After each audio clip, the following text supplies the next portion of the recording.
Over the past week, there's been tidbits of information cropping up here and there regarding Elite Dangerous Odyssey, giving some insight into what may or may not be in the expansion. Most of this has come from various interviews with the gaming press.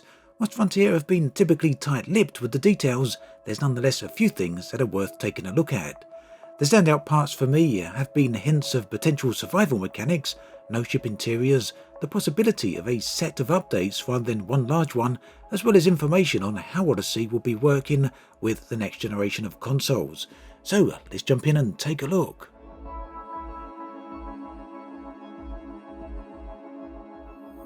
Let's start with that no ship interiors line, a subject which I've discussed in a previous video, so I only want to touch on it briefly here. In the recent Polygon article, the following paragraph gained a lot of attention from elite players. Developers are also considering to allow players to walk around inside starships, exploring the vessels they've owned for years for the first time. The feature won't be available at launch when Elite Dangerous Odyssey comes to the PlayStation 4, Windows PC and Xbox One sometime early in 2021. Now that seems to be saying that the walking around in ships is not going to be a thing, at least for the initial release of Odyssey. I reached out to Frontier, whose official response was no comment, and that they will be releasing an official response in the future. Since then, I also have reached out to Charlie Hall, the author of the article. I asked him for clarification on two confusing points. Firstly, the mention of animals, and secondly, the reference to no ship interiors. His reply was as follows. We've adjusted the mention of animals in the original story. The ship interiors bit remains valid. Now keep in mind that ship interiors are still very much an unknown. The principal designer of Elite Dangerous stated in the article that many of the details of the update are still not finalised, so hopefully we're going to hear more on this soon. Elsewhere on the internet, the website Destructiod also interviewed Frontier. The interview is certainly worth a read. It covers a few details I've already mentioned in previous videos, such as social hubs, first person missions, planetary settlements and star pools. However, it also goes on to discuss potential hints of what appears to be basic forms of survival mechanics. The article quotes Elite Dangerous's lead designer as saying the following. Planetary exploration will be a matter of how far can I go before my suit runs out of energy? Am I going to be able to make it back to my ship? Am I going to be ambushed whilst out there? We're playing around with how heat, gravity and radiation will affect the player, said Hughes. We're still balancing that stuff. It has to be enough of a threat without suppressing your ability to actually go out and explore. It's a really fine balance to make these environmental factors meaningful without them affecting the gameplay loop so severely that it's no longer fun. So again, details on this are very light, likely due to the fact that, as mentioned earlier, these details are still yet to be finalised. However, the hints of even basic survival mechanics here are quite strong. The idea of how heat and radiation may affect the player, in addition to how far can I go before my suit starts to run out of energy. In short, it feels like survival elements are being placed in front of the ability to walk around. Speculatively, this sounds more than a little like No Man's Sky, where players have to power their suit to protect against certain environmental factors. Additionally, maintaining suit power to cover any distance on foot seems like it may also be a factor. So I have two takes on this news. One is general thoughts on the mechanics themselves, the other is my own personal thoughts. Survival mechanics then can be seen in a number of ways. The strictest definition would be a game having the requirement to eat, sleep and drink, which Elite clearly isn't considering. The broader definition would be requiring a constant supply of resources to survive against the environment, whether that is energy, radiation protection or whatever else. Overall, this type of mechanic certainly adds a threat factor to the game. It makes every situation a risk and certainly conveys that space itself is both harsh and very dangerous. Stepping outside the ship is something that shouldn't be done without at least some level of planning. The concept is a very good one, and I can see it appealing to a lot of players. My personal take on any type of survival mechanics in Elite Dangerous is that I wouldn't consider myself to be among the players who would enjoy them. I really don't think they've got much of a place in the game, to be perfectly honest. My own vision of getting out of a ship and roaming around planets has been to confront other challenges and adventures, infiltrating bases, searching for lost or rare resources, exploring previously unseen areas, whether those are service features or even caves. Now those things may or may not be a part of Odyssey, but I certainly wouldn't want to see survival mechanics in any form getting in the way of that. And that's simply because I'm not a fan of having to watch meters, which are to all intents and purposes timers that place limitations on my ability to do any of these things, especially if those timers require me to commit to gathering resources in order to keep them maintained. But like I say, it's still early days yet, and we don't have details on how any of this is going to work. As Frontier get closer to finalising the details, it's likely that they will discuss them in upcoming future dev diaries.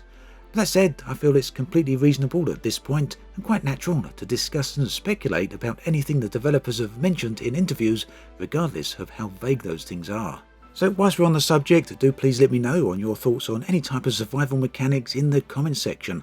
I'd love to know what you think. Do you think they've got a place in the game or not? Or is it a matter of degrees? It really depends on how they're implemented perhaps.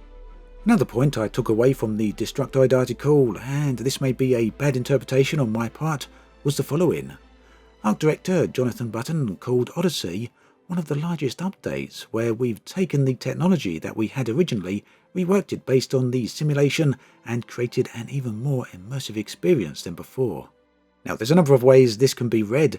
The first and most obvious one is that they're referring to the expansion of gameplay mechanics to the first-person on-foot aspects of the game, something they talk about elsewhere in the article.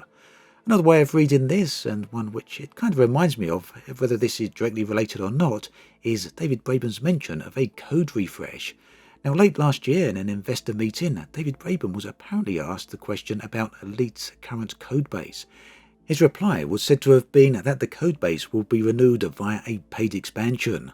Unfortunately, the tweet containing that information is now marked as private, but you can see it on the screen right here. This is a screenshot I took in November when it was originally made by one of the investors. Now, many people have speculated over the years that Elite does indeed suffer from codebase problems. Pure speculation, but I do include myself among those who have speculated along those lines. After all, it explains many of the problems that the game continues to have.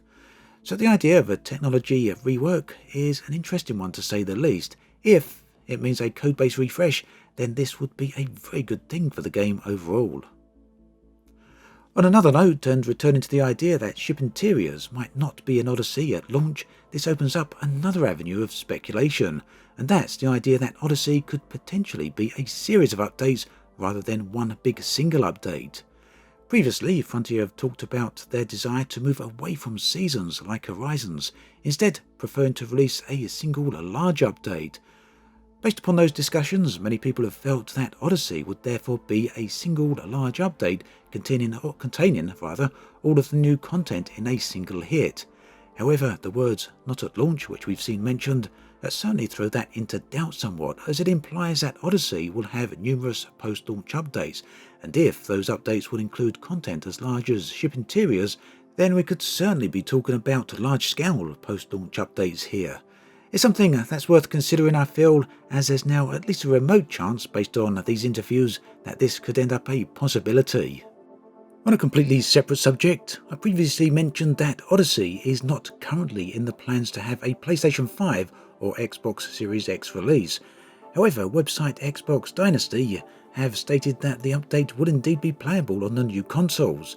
I've reached out to Frontier for clarification on this, and the situation is as follows. If the consoles support backwards compatibility, then Odyssey will work on them. However, no dedicated next-generation version of Odyssey is currently planned. Now, the next few months are going to be interesting ones for Elite.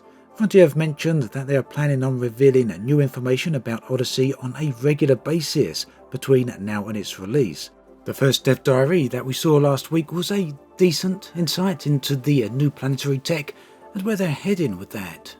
That said, I'm personally a bit critical of the tone of the diary itself used, which was, I feel, a bit too PR focused and far too light on details. At this point, do we really need Frontier to explain just how great Elite is? Now don't get me wrong, producing these videos does take time and effort for sure, but I'd actually like to see more developer insight, explaining what they are trying to achieve, along with the technology and development work that has gone into that. Personally, I don't feel the dev diaries need to be quite so heavy on marketing talk, as quality in-depth information from the devs would always be well received. So generally then, the first dev diary was okay, but there's certainly room for improvement. Beyond that, Frontier have taken the Odyssey News roadmap as an opportunity to pass the relevant information onto live streamers and YouTubers directly, effectively offering the content creators access to the same or similar information they provide to the press. It's a sure sign that Frontier are attempting to improve their communication. There's an official forum thread where live streamers and YouTubers can find out more details about this and even request to be added to the list of content creators. The program offers direct access to Frontier for ease of communication, and it also contained a welcome pack that included an Elgato Stream Deck as well as a few other bits and pieces. Now, many of you long-time live streamers and YouTubers out there will be very familiar with all of this, as studios sharing information with content creators, just as they do with the press, is a very common practice. Microsoft with Flight Simulator 2020, CCP with EVE Online, Digital Extremes with Warframe are all a very good example of this, and they're also companies which are generally great when it comes to sharing information with their communities. Hopefully, Frontier are planning on joining them in that. Whilst I've long been offered the early information from Frontier, I have signed up for this, and for others who are interested in doing the same, do check out the forum thread linked below. As always, thanks for watching, and I'll catch you guys and girls next time.